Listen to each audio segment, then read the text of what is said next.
Om Sadashivasamārambhāṁ Shankarācārya-madhyamāम् Asmadācārya-paryantāम् Vande Guru-paraṁparāṁ.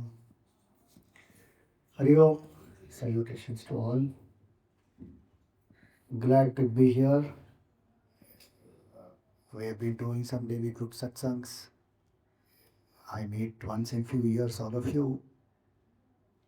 Some of you I'm seeing now for the first time. Maybe some of you have joined new. So, this topic is actually an eternal topic. On the same topic, I've addressed Devi groups many times. But maybe different batches have uh, heard and graduated into different texts. So, Bhakti and Vedanta.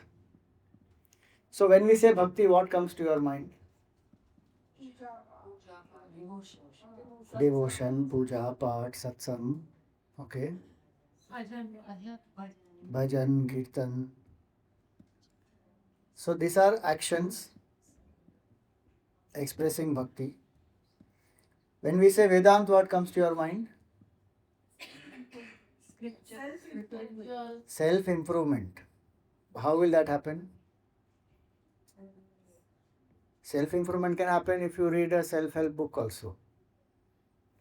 There are so many self improvement book series, no? How to talk to anyone. How to, what is that popular book? How to win friends and influence people. Self improvement can happen through any of that. So when we say Vedant, what is it in your mind? Knowledge. Gita. Are you see? Difficult thing. So when we say when we say Bhakti, tangible things you said. When we say Vedant, nothing tangible has come. Maybe some scripture, some study.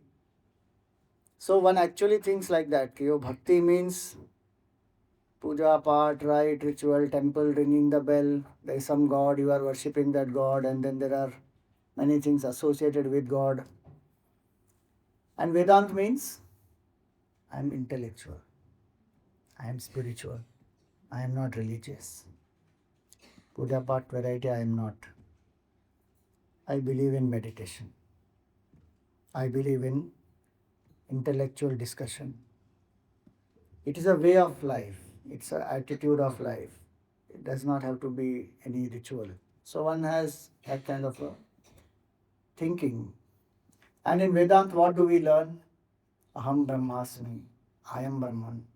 If I am Brahman, why should I worship God? Which God should I worship? And can that knowledge of Vedanta, if I have the knowledge of Vedanta, do I even need to worship any God?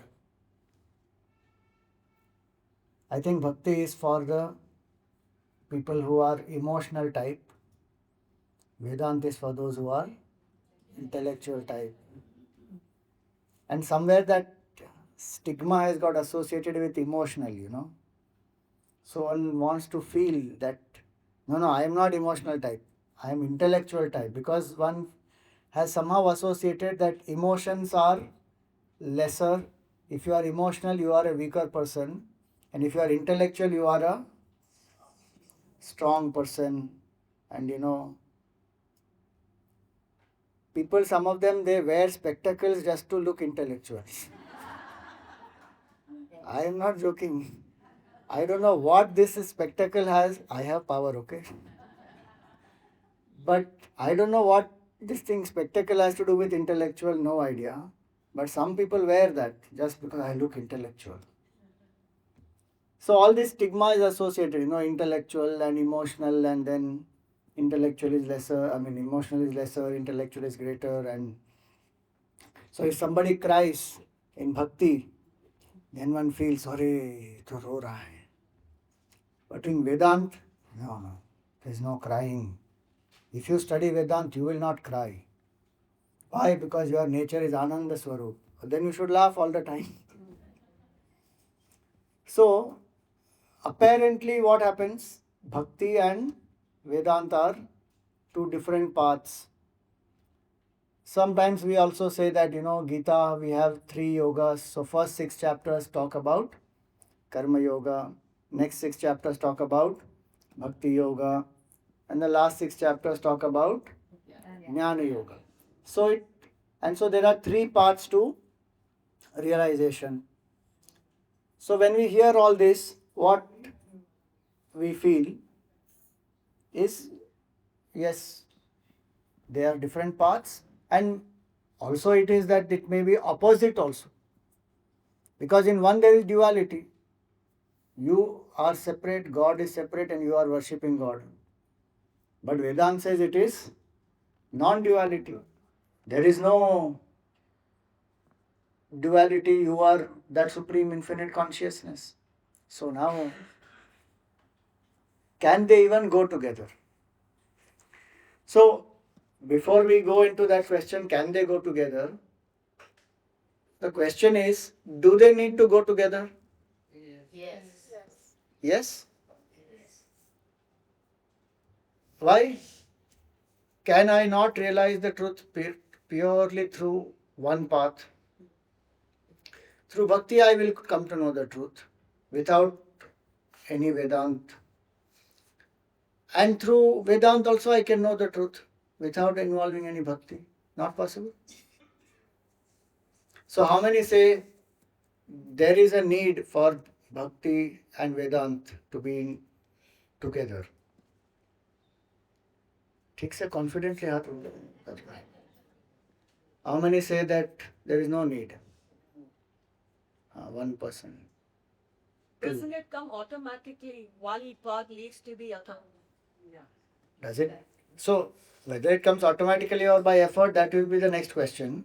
But वो चाहिए कि नहीं चाहिए? Can we say that one path purely by itself can lead me to that? No. तो आपको सबको पता ही है फिर नीड क्या है.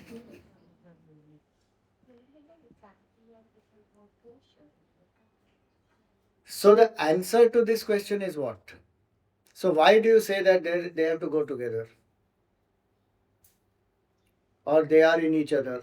Bhakti is there in Vedanta, Vedanta is there in Bhakti. Why?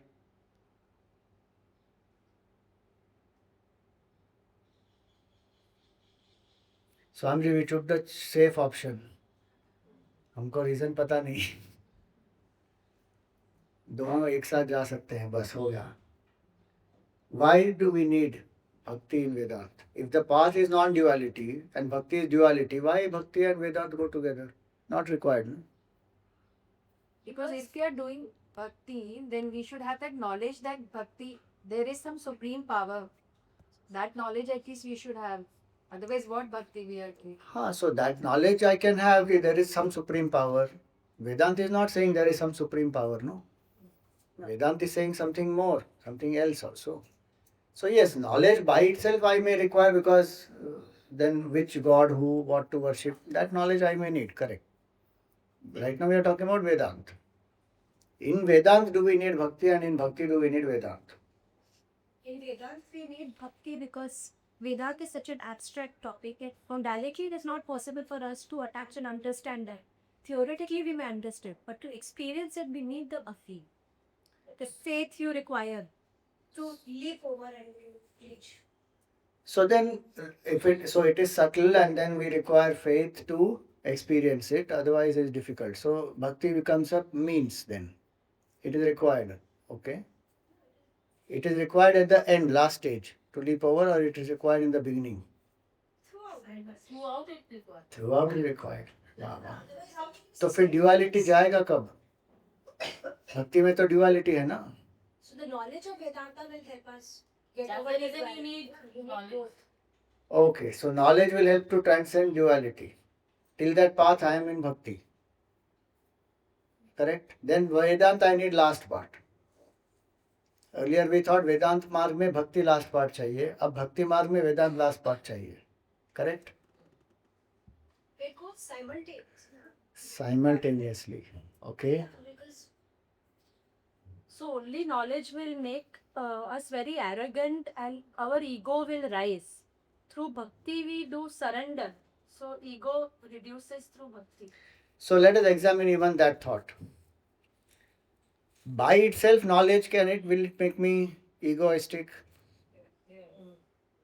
Yes? No. Socho. No. By itself, Why? by itself, the knowledge itself is so pure that how can it make us egoistic? It should make us humble and I am Brahman. I am infinite. Understand what is Brahma, then it should be humility. Correct. So that's the point. By itself also, knowledge will bring actually humility. Vidya dadati vinayam. Even in the 13th chapter in the Gita, what does Bhagavan say? First quality of jnanam is amanitvam. Amanitvam, adambhitvam, ahimsa, kshanti, arjavam, all that he says. So, knowledge, when it's in the true sense of the term, it will bring humility. Because knowledge will make me realize also, as an individual, how limited I am, and what is my true nature is infinite. So actually it will bring humility. Anybody who studies Vedanta properly will be very grounded and humble. Additionally, yes, bhakti can be used for surrender, nothing wrong in that. But by itself, it is not that knowledge will necessarily lead to ego. If I use that knowledge to boost my ego, then of course it can. Suppose I say, Arey, I have been studying in Vedanta class for how many years, अभी आप नए बच्चे हो, आप लोग आए हो just now. We are veterans in this. सब पढ़ लिया, किंडल लाइफ से लेके मांडुक्य उपनिषद तक, everything finished. This is second round going on right now. Now one may functionally say it, or one may say it with certain level of superiority. Then what has happened? That knowledge has brought a certain ego. Because then one is using that knowledge as something to make one feel that, I am different from the rest, or I am greater than the rest. But if that knowledge makes me humble, saying that, I studied all this and I realized what all I used to think, so many are my false notions, knowledge has helped me to drop all these. I have become much more lighter, quieter, purer, more loving, more compassionate. So one feels. So the knowledge can bring that transformation. So knowledge and bhakti, if you actually see in the path of Vedanta, I will speak specifically of Vedanta because that's the question. I don't want to elaborate on two parts fully. I'll take a fully Vedanta path and then explain. So from where does the path of Vedanta begin? Inquiry. From inquiry it begins. Think. What is the first step in the path of Vedanta? Surrender. No. Inquiry. Inquiry. No. Before inquiry. Study. Okay. Before that, anything? Introspection. To some extent, okay, we can say introspection. It's like a feeling of disgust from whatever is around you. Feel dissatisfied. Okay, so introspection, feeling of dissatisfaction. Okay, then what happens? Curiosity and desire comes to questioning yourself. The desire comes to On the right path and learn. to seek the right path, etc. So the first step in Vedanta is when I realize the limitation of the selfish way of living. The daily pursuits of ours, they have a certain importance, no doubt, but in spite of whatever I wanted to achieve, whatever I have achieved, there still remains a certain level of emptiness. And so that level of emptiness, when it is there, though I may have many things, I may have people to love me, I may have a good family, many things I may have, but still there is some incompleteness. So somebody said introspection and all that. So if someone recognizes that there is an emptiness and I want to get out of that state, that is the first step. That what is my present level of existence? There is something greater than that. That is the first step. Now, when that is the first step, the second step comes. So, sakama karma is what we say in Vedanta. Sakama karma is the first step where we are all, suppose we are living at a sakama karma level, doing actions for fulfillment of my desires, my ego. So, I want praise, recognition, appreciation, all that. And Vedanta doesn't condemn any of that. Vedanta doesn't say that don't strive for success, drop all money, leave everything, go away from the house. It doesn't say that. Pursue all that at one level that is required. When one is a child, what does one do? Play with the toys. Can one tell the child, there is no happiness in the toys? Grow up. क्या teddy bear पकड़ के खेल रहे हो? A child is there, the child will play with the teddy bear. At some point, the child will outgrow that, no? Same way in the world we have come. So many people think like that. That's why they don't want to come to study class, they don't want to come to spirituality, regular class. Why? Because they feel that if we go there, then we will have to leave everything. They will tell us live in self-control. Don't enjoy through the senses. Be detached from the people and relationships. All that. So one is scared. One doesn't want to come. Or one comes now and then to the class. 2 classes, then bunk another 2, 3, another 2 classes, bunk few more. Why? Swamiji, everything is in moderation. You should not do excess of anything. Because suddenly if I get mumukshutvam, then what will happen to my family? If I get the desire, I want to know the self, then no. So now and then I go, peep into the class, spend some time, get some tidbits, apply, I'm happy 2 weeks, again I come. So there are wrong notions. So Vedanta doesn't say don't pursue any of that. But it says that is the first step. Pursue, see through it. Then what will happen? At some point one will say, I have seen through all this now. In spite of everything I have done, everything I have achieved, all the family relationships, everything, there is still some incompleteness. That is when one seeks some satsang. Then one gets to understand, acha, what I am seeking is not outside. It is my true nature, it is inside, it is my Ananda Swarup, it is the self, all that.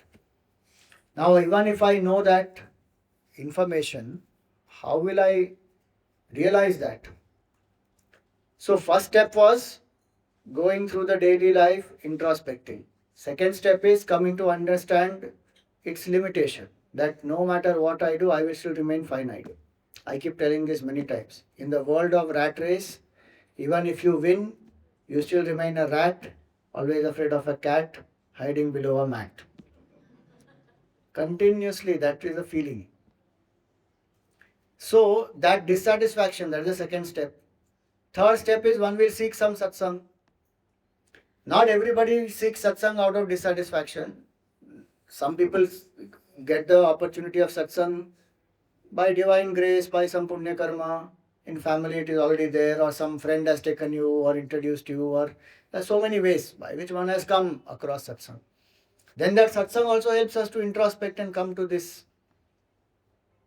So many of us won't even know that we are bound, what we are truly seeking. Until we come to satsang, we don't even realize. We think that, yeah, I am seeking some money, some power, some house, some relationships, all that. But then we come to Vedanta, and first class of Vedanta, what they teach us, that all this we are doing for what? Permanent happiness. Paramananda Prapti is the goal. And Atyantika Dukkha Nivritti. Freedom from sorrows once and for all. That is the goal. So through satsang I come to know. So kitne steps हुए? 3. Regular daily life, introspection and dissatisfaction comes. Then one seeks satsang. Then when one seeks satsang, one gets the knowledge, then one starts understanding, oh, the issue is not the actions, the issue is my attitude. So then the fourth step happens is karma yoga. The issue is not that there is anything wrong with the world. The issue is not that anything wrong with me doing any action or doing any duties. The issue is I am doing it for I, me and mine. So where there is ego, there will be attachments, there will be stress, there will be sorrow. Egolessness is happiness. Greater the ego, greater the sorrow. Lesser the ego, lesser the sorrow. No ego, no sorrow. Have you experienced any time no sorrow state? No? Swamiji, हम तो miserable ही हैं full time. Any time no sorrow state have you experienced or not? Exactly. If not in the day also we can, but if not in the day, at least while deep sleep. Swamiji, my deep sleep is very unique.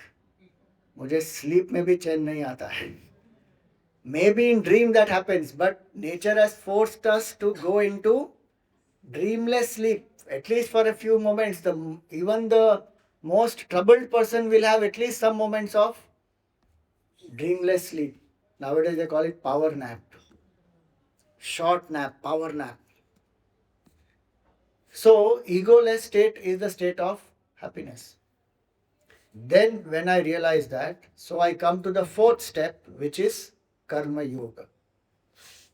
Karma Yoga is to be done where I do my duties, serve the world, do my actions for my family, for the company, whatever I am doing. But I do it for what? Not for I, me, and mine. I do it for a higher purpose.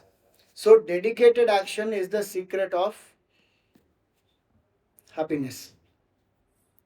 So, when we start dedicating our actions, initially we may say, I am doing it for the love of my family, I am doing it for my country, I am doing it for this field that I love.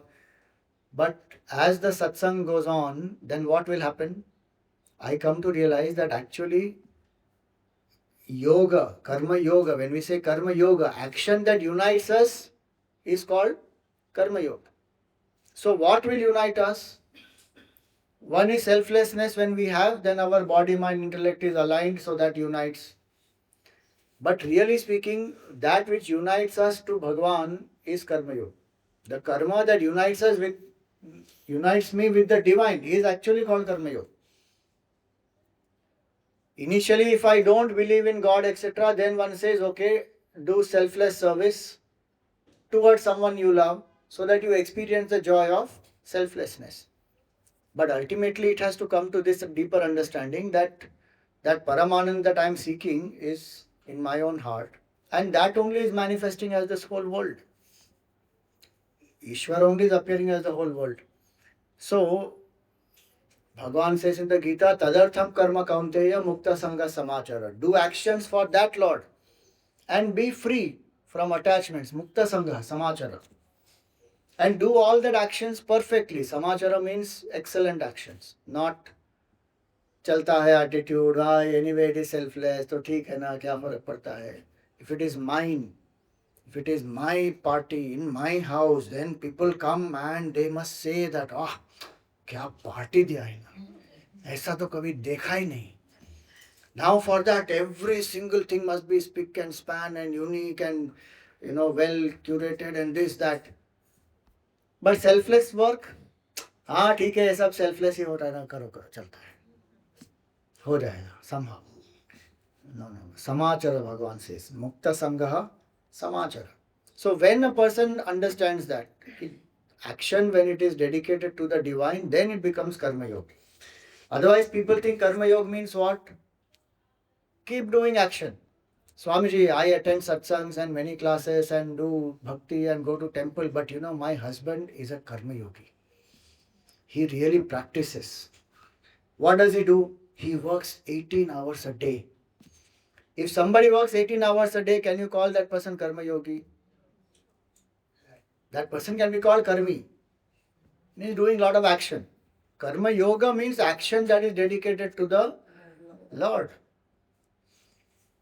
To some extent, if they are doing selflessly for others, then yes, to that extent Karma Yoga. But in the strictest definition of the term, it is when I do it for Bhagwan.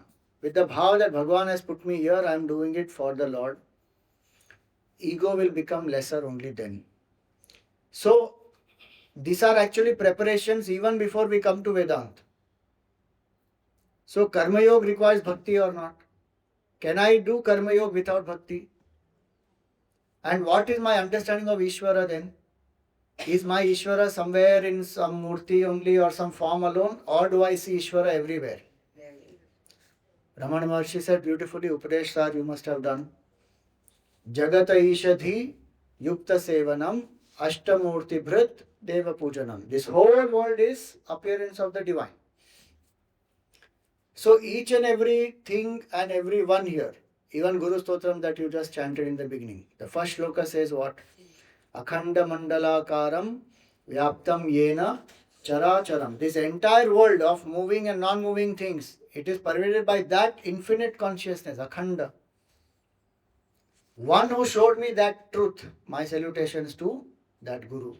So Karma Yoga also cannot happen without Bhakti. In fact, many people use the excuse of Karma Yoga to say that I am not Bhakti Margi, or I don't need to believe in God, I believe in action. You may believe in action, but Karma Yoga will purify the mind.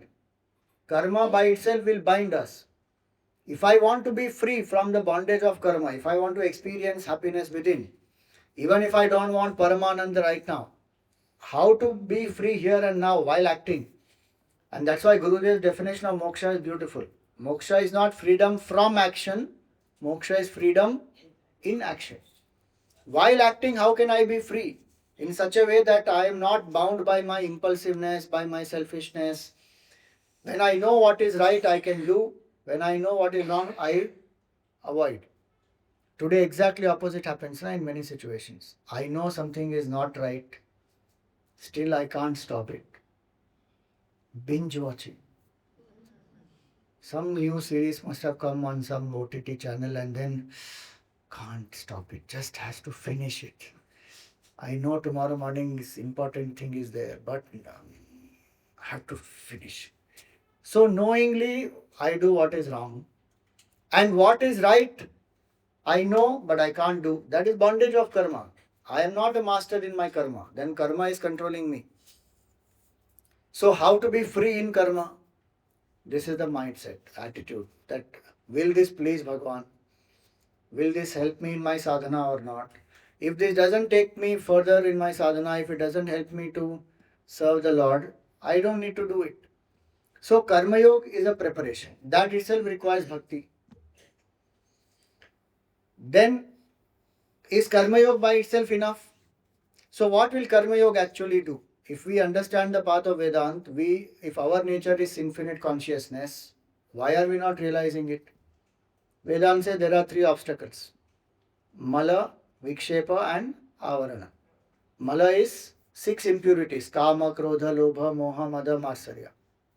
What are the meanings of these six? Kama means desire, selfish desire or lust and passion. Krodha means anger. Lobha, greed. Moha, delusion. Moha actually means delusion. To see something not as it is but to see it opposite. That is delusion. Where there is sand, I see that mirage as water. Delusion. Where there is a snake, I see that as a ulta. Huh? Both can happen. You can see snake as rope also and rope as snake also.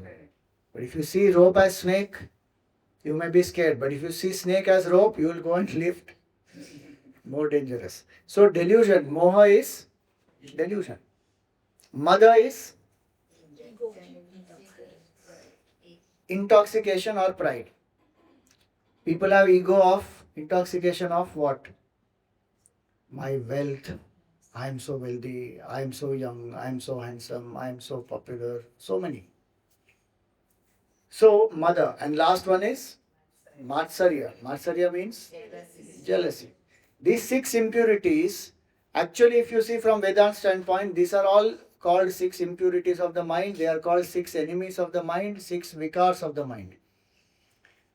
As far as spiritual student is concerned, should we encourage these six or should we reduce these? But in the world what happens? Each of them are hyped up or not. Greed is good. If you are satisfied and contented, then you will not progress. So you must be greedy. Passion is good. Today, to enough and more is happening because of that. You should be liberated. These are all outdated thoughts, self-control, and all that, and just enjoy. So, kama, krodha, anger also gets justified so much. If you don't get angry, Swamiji, people don't take you seriously and they will take you for granted. So, anger is the way to get things done. Each of these 6 impurities gets hyped up. For a Vedantic student, these have to be reduced. So, these 6 which are there, are they actually 6? If you go to think about it deeply, they are only one. And that is the kama, the first one. Kama, if it is fulfilled, it will give rise to lobha, greed, moha, delusion, and mada, intoxication. And kama, selfishness, if it is not fulfilled, then it will give rise to anger and jealousy. So if I handle kama, other 5 can get handled. How to handle kama? Make it nishkam. Kama has to become nishkam. How will kama become nishkam? Nishkam means selfless. That is what karma yoga is. When I do it for the love of anybody, I don't want anything out of it. Then it has become nishkam. I love my child, I do it for my child. I have no other expectation. It's good for the child, I do it with the intention of good for the child. It has become nishkam. That is my duty, and the duty, if I do selflessly, it will bring me joy. But that same duty, when I do it with the attitude of I am serving Bhagwan through the child, then it becomes devotion. And that, along with Nishkam Bhav, Bhakti has also come in there. So, what will happen in this? Mind will become purified. So, this Karma Yoga is the 4th step, that one must practice this Karma Yoga to reduce the impurities. And as Gurudev would say, when these impurities reduce, so the quantity of my thoughts will become lesser. So many thoughts. Today, so many people have this challenge. They say, one common question I get, Swamiji, how to stop overthinking? I overthink at many things. One of the reasons is this, because there is too much of ego pressure, so I am anxiously imagining so many possibilities. Anchor in doing the duty, have Shraddha, dedicated to Bhagavan. One of the things is that. So Karma Yoga is a very important step in evolution in Vedanta. If that Karma Yoga has not happened, Vedanta will not get inside the brain. Then the second, after that, if you see in the Upanishads, the Uttam Adhikari gets the knowledge as soon as the teacher gives it. But if somebody doesn't get it, then the Madhyam Adhikari has to practice some more reflection. So Manan has to be done. Nididhyasana has to be done. Manda Adhikari has to practice certain upasanas. So upasanas will be given. Upasana means what? Training the mind to be single pointed. Because the second obstacle in Vedanta is Vikshepa. The mind is wandering. First obstacle is Mala, impurities. If impurities are there in my mind, I cannot sit for meditation or even japa. Forget meditation. Try doing japa. How many of you do japa regularly? Bas. One suggestion after today, if you feel inspired, please take up japa. Because that is one of the best practices to anchor our mind, to connect us to the Lord, to make the mind single pointed, to help us to experience inner peace and bliss. And a very simple technique, just chant the name of Bhagavan. Withdraw the attention from everything else, chant the name of the Lord. If you like, use a mala to keep the mind focused. If not, chant loudly and then chant mentally. But japa is very important.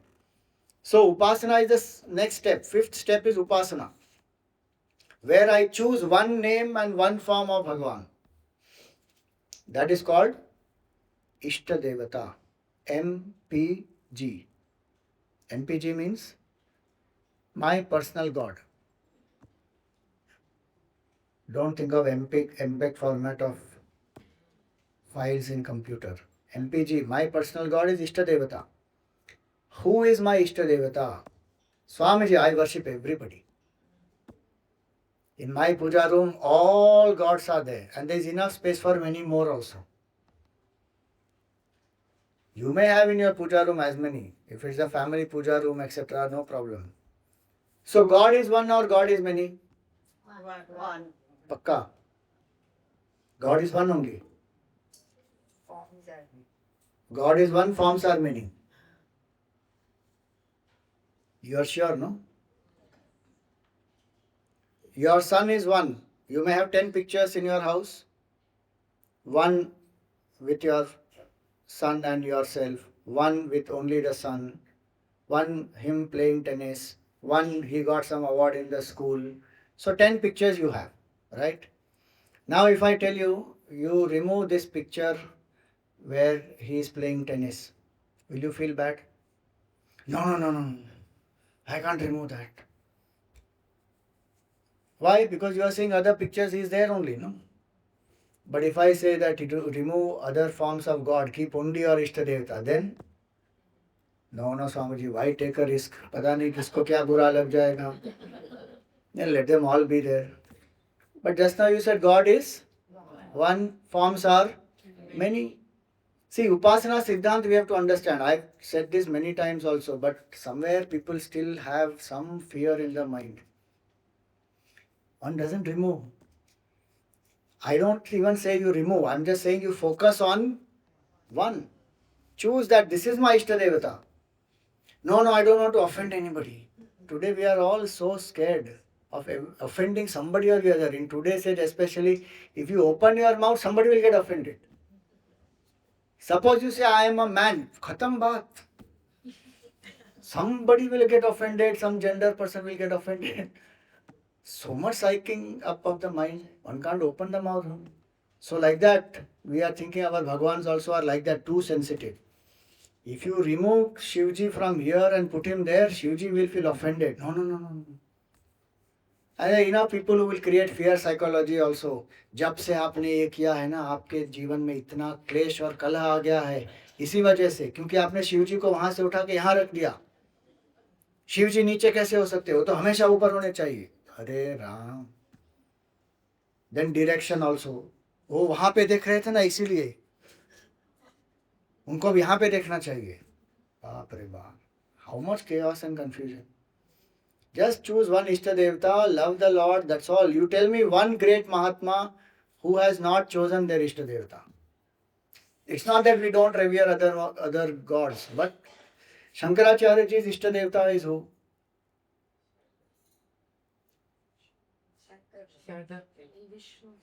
Vishnu, Sharda, Shankar. So he is avatar of Shivji also. And he himself is a upasak of Shivji. And of course he wrote compositions on so many. Hanumanji's Ishta is who? Mirabai? Did she say or not, Mere to Giridhar Gopal, Dusro na koi? Tukaram ji worshipped whom? Vithala. Janabai worshipped whom? Vithala. Ramakrishna Paramahamsa worshipped whom? They all chose one, right? In their daily sadhana, they chose one. Because the Siddhanta of Upasana is make the mind single pointed, and the bhavana comes when you build a relationship with Bhagwan. It's very intellectual to say that I am worshipping God who is in the form of all this. The mind still needs emotional connect with one form or not. The connect that you have with a form, will that connect come when I see everything alone? Oh, all this is divine, everything is divine, everything is divine, everything is consciousness. Emotion doesn't get anchored so easily. The reason why bhakti is required, whichever path one follows, is we have, like Gurudev used to say, we have three equipment, right? Body, mind and he used to joke also many times. Check karo, aapke paas sab teen hai kya? Do you have all the three? Nahi, Swamiji, my buddhi is not there. If you don't have buddhi, then you happily do with two yogas. If you have buddhi, then you need All the three, karma, bhakti and jnana. And they all go together actually. None of them are diverse from each other. And none of them are contradicting each other. They can't be without each other actually. So, Upasana is very important. I need one form to connect. Shankaracharya was the greatest Advaitin, one of the greatest Advaitin. He had a form. Did Vivekananda worship a form or not? He worshipped Lord Shiva. Gurudev worshipped Lord Shiva. I'll tell you another example. Totapuri Maharaj, who has been worshipping only the Nirgun Nirakar from his birth, when he initiated Ramakrishna Paramhamsa into Sagun Sakar Bhakti, Nirgun Nirakar Bhakti, Ramakrishna crossed from Sagun Sakar to Nirgun Nirakar in 3 days. Totapuri Maharaj is stunned that how can somebody do this in such a short span of time. But he did it. How? Because his mind has become so single pointed, pure in worship of Mother Kali, from form to the formless, he experienced in 3 days. And then comes the most unique thing. Totapuri Maharaj falls sick and he tells Ramakrishna that this pain in the body is unbearable. I am not able to keep my mind on the pointers of the self. You initiate me into Sagun Sakar Bhakti. So even a Nirgun Nirakar Upasak finally came to Sagun Sakar. So as a Vedantic student, one should never have any ego about this. In fact, one should understand that I need Ishtadevata for my sadhana. Emotional anchoring will happen properly only with that. It will not happen otherwise. Either you have Ishtadevata Bhakti, or we will come to the next step. In that also there is Bhakti, you will see. So who is my Ishtadevata? And very important is that to find out. If Advaitic masters are having an Ishtadevata, you see Shankaracharya ji, so many Shankaracharyas who are there, they will all be worshipping. If you see Kanchi Paramacharya, he used to worship Chandra Maulishwara, Bhagwan Shiva. Linga will be there and in Kanchi he is worships. I am talking about Chandrasekharendra Saraswati, whom we used to call as Periyavar, who lived for more than 100 years. Just 101 years, that much. Very great Mahatma. Everyday worship of Chandra Maulishwara. So Advaitic student, but worshipping daily Bhagwan. Doesn't mean that he is not an Advaitic. One should not feel that, Arey, kahan heights and sublimity of Vedanta I have left and now I have fallen into this Dvaita. And I am doing Linga and worship and Abhisheka and what is all this? Arey, that truth only is appearing as Ishvara. Inside also, outside also. So Upasana is a very powerful method. Upasana, when we do, mind becomes single pointed, Vikshepa reduces, mind becomes anchored, Bhavana arises, feeling. And you know the only way to withdraw the mind away from the worldly things and attachments is bhakti, anchor in devotion. Because devotion will keep us emotionally anchored. Intellectual knowledge, however subtle and sublime it may be, after a point, emotions take over. What happened to Arjun? Did he not know that he has to fight the war in the battlefield? Did he not prepare himself? 12 years he prepared, got so many weapons and all that. But on the day of the battlefield, what happened? Collapsed. Why? Emotions overwhelmed. Gone. That's what will happen.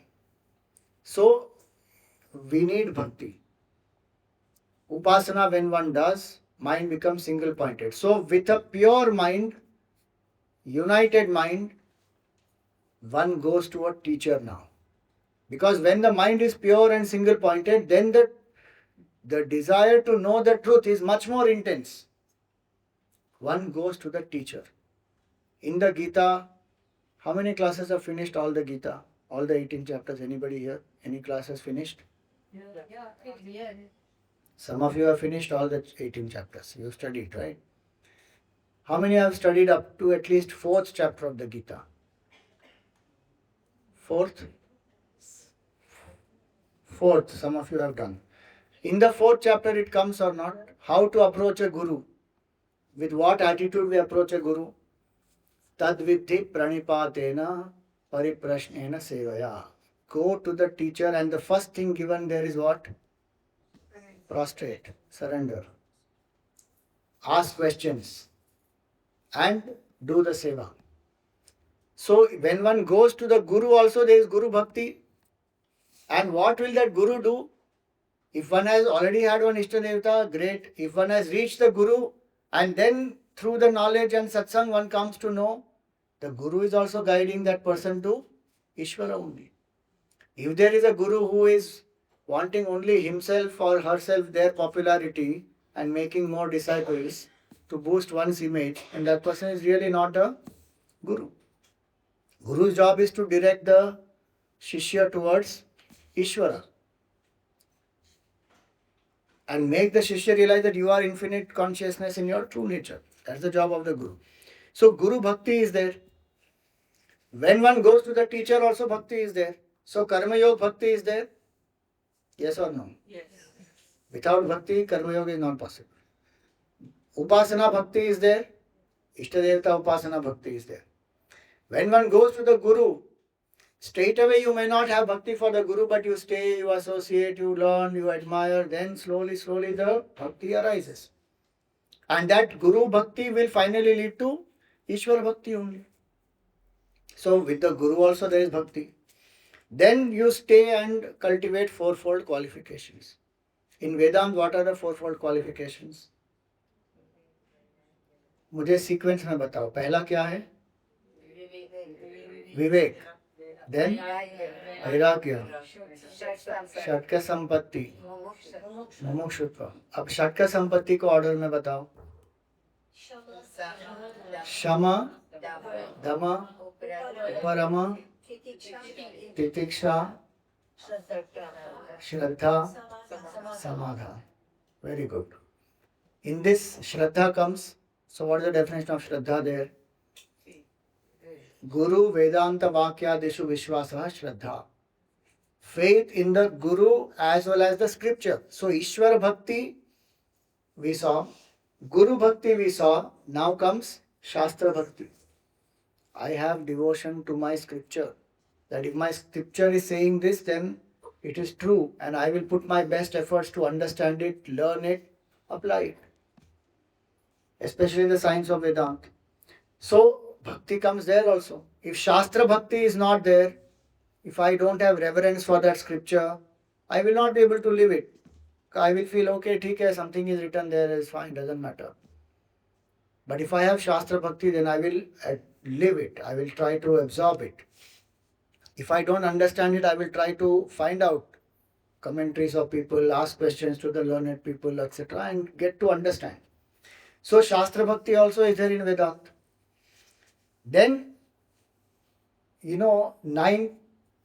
fourfold qualifications, and this third one has 6, so totally 9, right?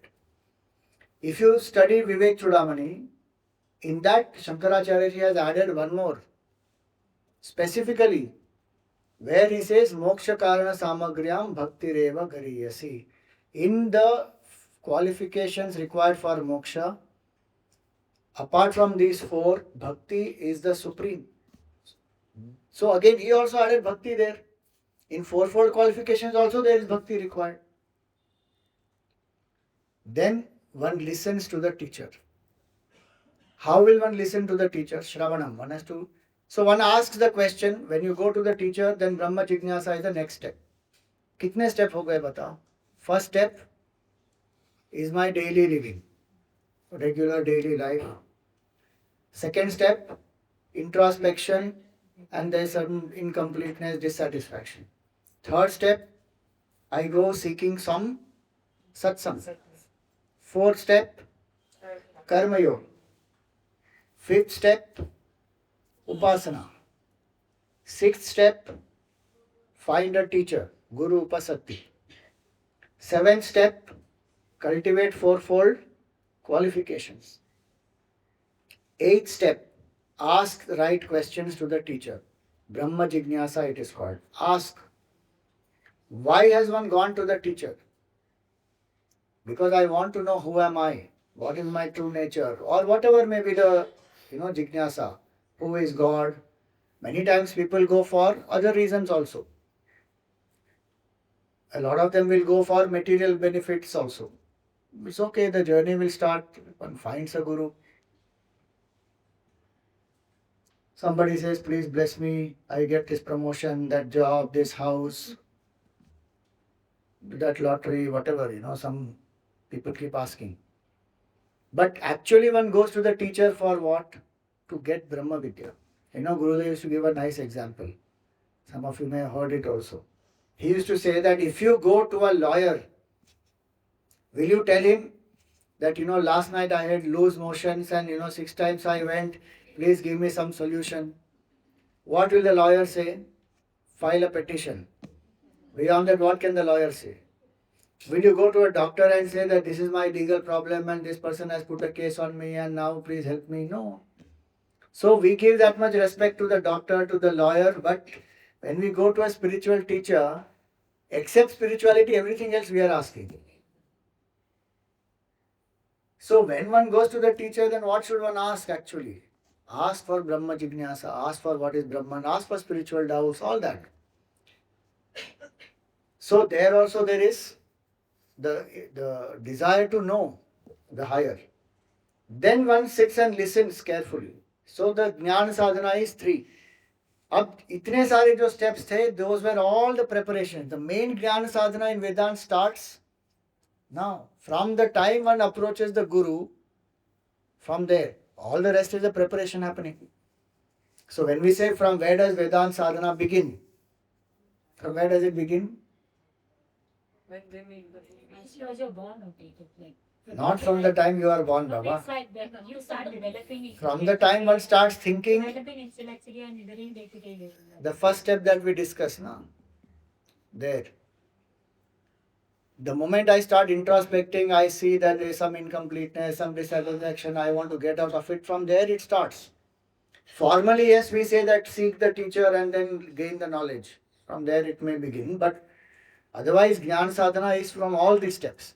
Then when we go to the teacher, ask for the knowledge of the self, the teacher talks about the self or one reads in the book, one does some discussion.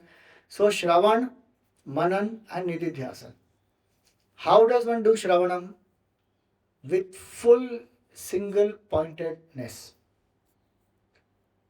In Ram Gita, Bhagavan Ram tells Tulsi Lakshman ji, Sunahu tat man mati chitlai. Listen carefully, bringing your mind, means emotions, mati, buddhi, and chit, memory. Mind, intellect, memory, put in one place and you listen carefully. Because these 3 only distract us, no?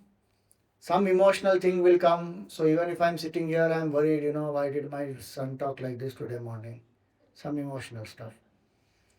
Some memory, some enjoyment, or some desire I have to fulfill, some work I have to complete intellectually, so I'm thinking about the future. So any of these only will distract.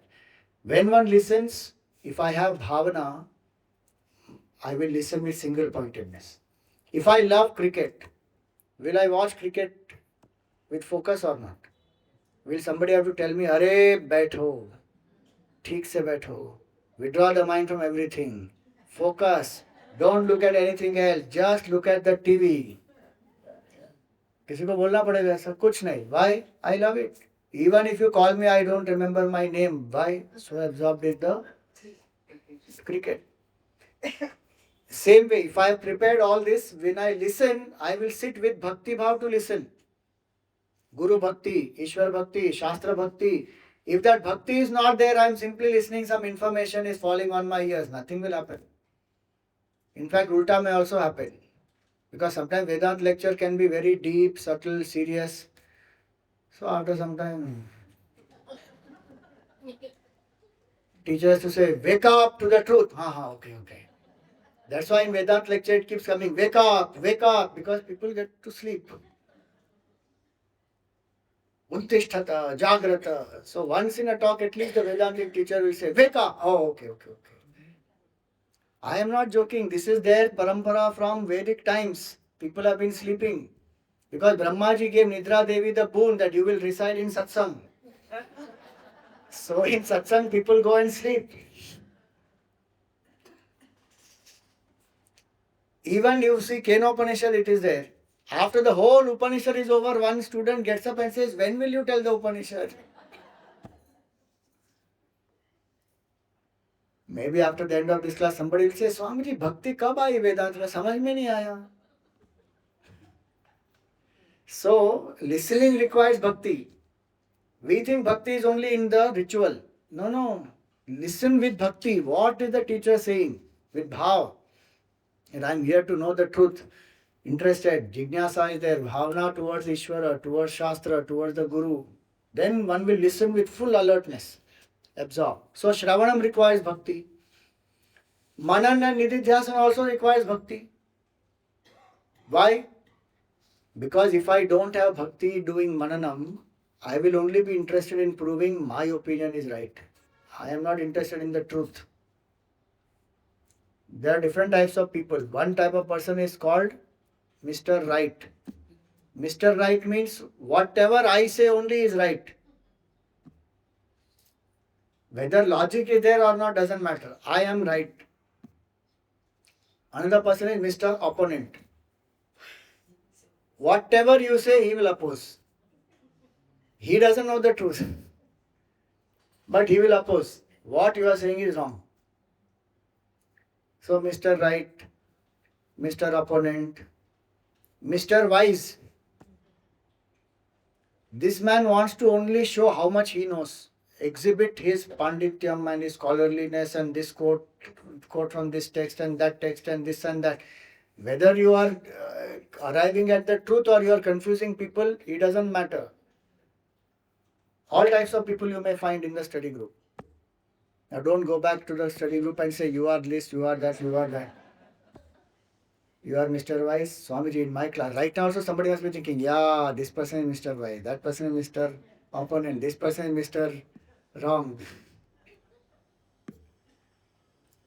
Fourth type of person is the sadhak, who is Mr. Open, who is open-minded to know the truth, who is ready to ask questions, who is ready to listen to others, and is not interested in I, me, or mine, and my opinion and your opinion. He is interested in the truth.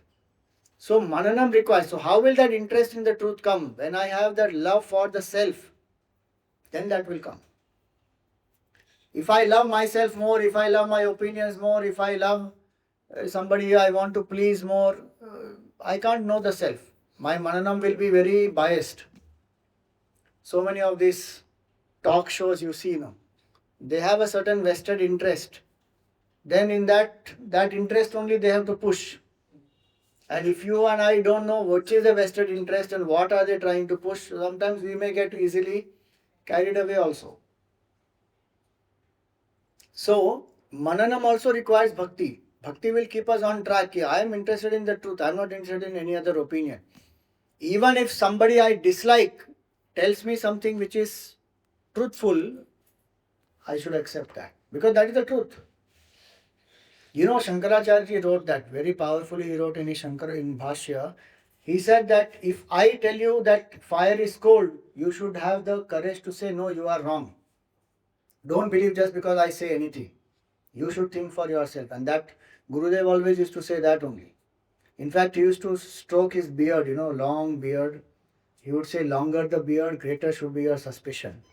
Don't, accept just because I am saying. So one needs that clarity. So Mananam requires that Bhakti. Nididhyasan definitely requires Bhakti because single pointed contemplation. I am this body. No, I am not this body. I am consciousness. That is the nature of Bhakti actually. If you see in Narad Bhakti Sutra. Have you done Narad Bhakti Sutra? Any group here? Some few people. If you want, whichever groups you belong to, if you have not done, whenever you can, please do Narad Bhakti Sutra. There it will become very clear. This question only will not arise of Bhakti and Vedanta. Why? Because the definition there right in the beginning is Satu Parama Prema Rupa Amrita Swarupa Cha. That the nature of Bhakti is Amrita Swarup. It will lead you to, it is immortal. Why? Because the definition of Bhakti is intense desire to know the self is Bhakti and love for the self is Bhakti. Because that Ishvara is not other than the self. that same consciousness in me, the Atma in me, is manifesting out there in a particular form, so that right now I'm not realizing in the heart, I will realize through the form outside, and then slowly that form will help me to turn within. Ishvaro Gururatmeti Murti Bheda Vibhagine. Ishvara, Guru and Atma, they are only different in appearance, but they all are one. Yomavat Vyapta Dehaya. So they are one, there is no difference in them. And hence, when one does Nididhyasan, what I am doing, I am detaching from who I am not, attaching to who I am. The intensity of that Nididhyasan is actually bhakti. When the mind has withdrawn from everything I am not, intense love for the self is bhakti. And in Narad Bhakti Sutra only it comes, where Naradji says that Yam labdva anandi bhavati, stabdho bhavati, matto bhavati. One doesn't need anything more after that. It's beautiful. The highest state of bhakti and Advait Vedanta is the same. That is called para bhakti. So through Nididhyasan, one will come to Samadhi and one will come to abide in that highest state. That highest state is bhakti. So the thought process that bhakti is duality is only as far as it is a means to purify the mind. But bhakti is the goal itself. Why? Because you know the meaning of the word bhakti. Bhakti means bhanj, to break. One meaning is that. There are different meanings. Bhajanam bhakti, to sing the glory of the Lord is bhakti. Bhaj sevayam, to serve the Lord is bhakti. Bhanj amardane is bhakti. To break is bhakti. Break what? Janmashtami went. Krishna used to break pots. So don't think to break pots is bhakti. Break the ego. To drop the false identification. That is bhakti. If I am doing bhakti of Bhagwan but my ego is not breaking, then I am not really doing bhakti. So that is highest state also is bhakti. Para bhakti is realization of the truth. So now you see from the first step to the last step, bhakti is there at every step or not. Without bhakti, none of these steps will be proper. So they are actually integrated. Without bhakti, Vedant cannot be realized. And without Vedant, bhakti will not reach its culmination. In the path of bhakti, I may need to know, like some of you said, I have to know about the Lord. Who is this Lord? What is his form? What is his name? What is his Lida? Which is his dham? So 8 things I have to know. Nama, Rupa, Guna, Kriya, Lila, Sambandh, Dham and Swarup. 7 of them are related to his form. 8th one is related to his Swarup. In essential nature, Bhagwan is consciousness. And that is me. One with that is me. So, whichever path you take, in this Vedanta will come at the end when Swarup Lakshan, one will come to realize that I and God are essentially one. So, we conclude this with this incident of Hanumanji, when Bhagwan Ram asked Hanumanji, what is your relationship with me? So, what did Hanumanji say? Deha buddhya dasosmi. From the body standpoint, I am the servant, you are my master. So that is Dvaita Bhav. I am serving you. You are the master, I am the servant. So with full humility I serve. Jiva buddhya tvat amshaha. If I look at myself as a jiva which is taking many bodies, then I am a part and you are the whole. So the qualities of the whole are in the part. This is called Vishishta Advaita. Part and the whole. And then Atma Buddhya Tvamevaham. From the standpoint of the self, I and you are one. There is no Ram, there is no Hanuman, there is only one Brahman, infinite consciousness. That is the truth. That is called Advaita. Daily you experience this also. How? Even after this satsang, you may go, you have some snack, you see. Suppose you go from here to CCI club. I'm just giving an example, okay? Many have plans to go, I know. Coffee and sandwich in CCI club. So first level is Dvaita. Food is there, You are there. Food is separate from you. Dvaita level. Then you take the bite of sandwich. You drink the coffee. Now food is a part of you. You are the whole and food is part of you. Then it has got digested. Now Advait ho gaya. No difference. So like that, bhakti is integrated in Vedanta.